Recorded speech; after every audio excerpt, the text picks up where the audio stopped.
Kita semua tahu kan kalau kelahiran bayi itu momen yang, wow, luar biasa.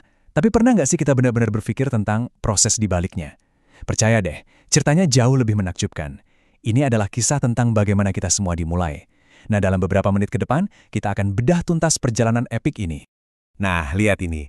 Disinilah semuanya berawal. Gambar ini nunjukin titik di mana kita semua pernah berada.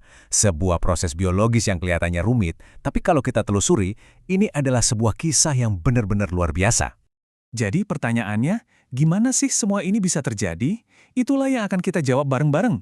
Yuk kita telusuri perjalanannya langkah demi langkah, dari dua sel yang terpisah sampai jadi awal dari seorang manusia baru. Mari kita mulai. Dalam setiap cerita hebat, pasti ada pemeran utamanya kan? Di kisah kita kali ini ada dua, sistem reproduksi pria dan wanita. Keduanya jelas beda, tapi dirancang untuk bekerja sama dengan, sempurna. Oke, di sebelah kiri kita punya sistem pria, ibaratnya ini pabrik super efisien yang tugasnya memproduksi jutaan sel sperma. Lalu di kanan ada sistem wanita, yang nggak cuma menciptakan satu sel telur yang sangat berharga, tapi juga berfungsi sebagai rumah yang paling aman dan subur buat kehidupan baru bertumbuh. Tapi, tunggu dulu. Sebelum perjalanannya bisa dimulai, kunci dan gembok kehidupan ini, yaitu sperma dan sel telur, harus dibuat dulu. Dan proses pembuatannya ini, wah, luar biasa banget.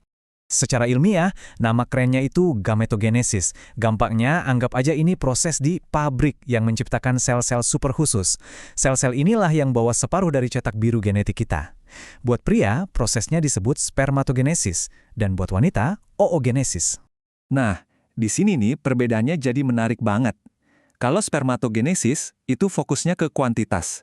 Dari satu sel jadi 4 sperma. Sementara oogenesis fokusnya ke kualitas. Dari satu sel, cuma jadi satu sel telur super yang besar dan kaya nutrisi. Dua strategi yang beda banget, tapi tujuannya sama. Yuk kita zoom in ke si pembawa pesan dari pihak pria.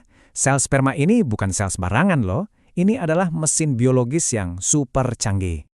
Strukturnya itu kunci dari segalanya. Kepalanya bawa paket genetik, dan kunci berupa enzim untuk bisa masuk ke sel telur.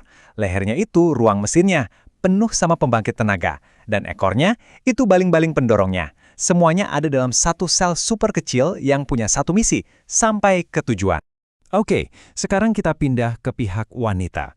Setiap bulan, tubuh wanita melakukan persiapan yang luar biasa. Sebuah siklus yang dirancang dengan presisi tinggi untuk menyambut potensi kehidupan baru. Nah, coba perhatikan siklus ini. Setiap bagian yang kalian lihat ini adalah bagian dari sebuah simfoni hormonal yang sangat kompleks. Tujuannya cuma satu, menyiapkan rahim untuk jadi rumah yang paling subur dan paling aman.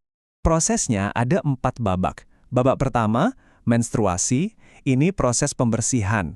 Kedua, fase perbaikan, penyembuhan dan pembangunan kembali. Ketiga, fase proliferasi. Dinding rahim jadi tebal dan sel telur dilepaskan. Inilah jendela kesempatan itu. Dan terakhir, fase sekresi. Rahim ada di kondisi puncaknya, siap 100% menyambut kehidupan baru. Dan inilah puncaknya. Momen ketika jutaan sperma berlomba, tapi hanya satu yang berhasil bertemu dengan sel telur. Momen yang memulai segalanya. Inilah dia, fertilisasi. Momen ajaib saat sperma dan ovum akhirnya melebur jadi satu. Dua sel menjadi satu sel tunggal yang kita sebut zigot. Dan sel inilah yang sekarang membawa cetak biru genetik lengkap untuk seorang manusia baru. Tapi ceritanya nggak berhenti di situ loh. Sambil melakukan perjalanan menuju rahim, zigot ini mulai membelah diri dengan sangat cepat. Dari satu sel jadi 2, 2 jadi 4, 4 jadi 8, dan seterusnya, sampai membentuk bola sel yang kita sebut embrio. Ini dia langkah yang paling krusial, implantasi. Embrio harus mendarat dengan selamat dan menanamkan dirinya di dinding rahim yang sudah siap. Ini adalah momen penentuan. Kalau berhasil, kehamilan secara resmi dimulai, dan kehidupan baru ini akhirnya terhubung dengan ibunya. Begitu implantasi berhasil, babak baru yang super menakjubkan dimulai. Perkembangan di dalam rahim. Coba bayangkan, dari satu sel menjadi triliunan sel yang terorganisir dengan sempurna. Garis waktu ini nunjukin betapa gilanya kecepatan perkembangan ini. Cuma dalam 29 hari, jantung sudah mulai terbentuk. Di 7 minggu, kita sudah bisa lihat bentuk lengan dan kaki. Dan pada 11 minggu, semua organ utama sudah ada di tempatnya. Dan kita menyebutnya janin. Benar-benar luar biasa. Tentu aja, janin ini nggak tumbuh sendirian. Ada sistem pendukung kehidupan yang canggih banget.